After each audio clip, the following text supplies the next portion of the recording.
তরুণদের দক্ষতা বিকাশে বর্তমান সময় বিভিন্ন দেশীয় এবং আন্তর্জাতিক প্রতিষ্ঠান কাজ করছে।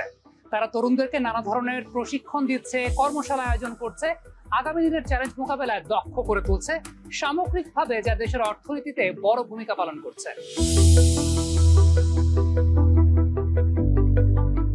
বাংলাদেশের এই ওভার পপুলেটেড কান্ট্রিতে আমাদের সবচেয়ে বড় প্রবলেমটাই হচ্ছে কিন্তু বেকারত্ব। আর এই বেকারত্ব সবচেয়ে বড় কারণটা হচ্ছে যে যখন একাডেমি থেকে একটা স্টুডেন্টস বের হচ্ছে, ও কিন্তু ইন্ডাস্ট্রি ওরিয়েন্টেড হচ্ছে না। আমরা প্রতিষ্ঠান কি করছি, আমরা যখন একটা সার্কুলার দিচ্ছি, আমরা যে ধরনের লোক চাচ্ছি, দিন শেষে আমরা সেই ধরনের রিসোর্স পাচ্ছি না। আবার এই যে যারা ফ্রেশ গ্রাজুয়েট বের হচ্ছে প্রতি বছর প্রায় 20 লক্ষ, তারা কিন্তু আবার চাকরি পাচ্ছে না। এই যে গ্যাপ, যে ইন্ডাস্ট্রি যেটা চায় সেভাবে একটা স্টুডেন্টসকে ইন্ডাস্ট্রি ওরিয়েন্টেড করে তৈরি করার যে বিষয়টা, বেসিক্যালি ক্রিয়েটিভিটি এই গ্যাপটা নিয়ে কাজ করছে, যাতে করে যখন কোনো একটা স্টুডেন্টস পড়াশোনার পাশাপাশি আমাদের এখানে আসছে, তার টেকনিক্যাল স্কিলসগুলো ডেভেলপ করছে, তখন যে অপরচুনিটিটা, এটা তখন আর লোকাল থাকে না, হ্যাঁ, তখন সেটা গ্লোবাল হয়। কারণ একমাত্র এই আইটি সেক্টরের সবচেয়ে বড় অপরচুনিটি হচ্ছে যখন একটা ছেলে বা মেয়ে ইভেনচুয়ালি সে পড়াশোনা যখন করছে, তখনও যখন সে স্কিল ডেভেলপ করছে, সে পড়াশোনার পাশাপাশি সে গ্লোবালি নিজেকে কানেক্ট করছে এবং একটা অপরচুনিটি তৈরি করতেছে তার ফিউচার ক্যারিয়ারের, এবং যেটা পরবর্তীতে আরো বড় করে সে করতে পারছে। যেমনটা হচ্ছে যে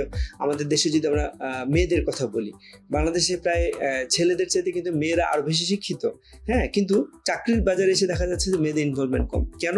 এটা অনেকগুলো পারিবারিক কারণ, তারপর হচ্ছে সোশ্যাল জায়গা থেকে বলি, তারপর হচ্ছে আমাদের রিলিজনের বিষয়গুলো বলি, যে জায়গা থেকে হোক মেয়েরা কিন্তু পিছিয়ে।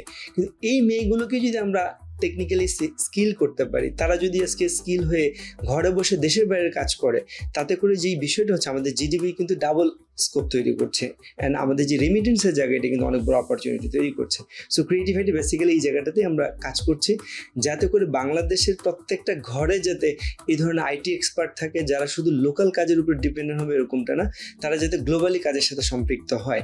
এবং এভাবেই আমরা চাচ্ছি যে গ্লোবালি বাংলাদেশের এই জায়গাটা থেকে একটা বেকারত্বের যে সমস্যা, সেটাকে আমরা সমাধান করি।